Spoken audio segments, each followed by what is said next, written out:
વહેલી તકે બ્રિજનું નવો બનાવે કે આનો આજ રિપેર કરે, પણ વહેલી ને વહેલી તકે બ્રિજ થાય એવી અમારી માંગ છે. કારણ કે અહીંયાથી હજારો યુવાનો રોજગારી માટે જાય છે. બ્રિજની બાજુથી કોઈ આવતું નથી વધારે, પણ અહીંયાથી રોજગારી લેવા માટે જાય છે. કારણ કે રોજગારીનું કોઈ અહીંયા આણંદ જિલ્લામાં ઓકળાવ અને બોરસદમાં એક પણ તમે કંપની બતાવો રોજગારી માટે કે 500 દીકરા દીકરીઓ કોઈ કંપનીમાં જતા હોય.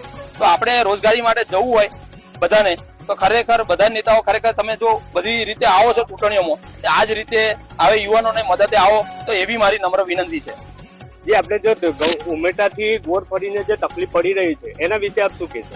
ઉમેટાથી ગોર ફરીને જે તકલીફ પડે છે એના વિશે તો હું ખાસ જણાવીશ કે કલાકો વધી જાય છે અને આ દીકરાઓને દરેકને કમરના હોદા તૂટી જાય છે. કારણ કે એ બાજુના રસ્તા તો બધાને ખબર જ છે, આ તો બ્રિજ તૂટ્યો છે, પણ હજુ તમે રોડ જુઓ ને તો રોડ ખાડા જ છે. તો પછી સમયમાં વધી જાય છે કલાકો, એટલે એવો પેટ્રોલનો ખર્ચ, ભાડુનો ખર્ચ પણ વધે છે યુવાનોનો. શું આપનું નામ? મારું નામ નરેશસિંહ પડિયાર, સારોલ. ધન્યવાદ.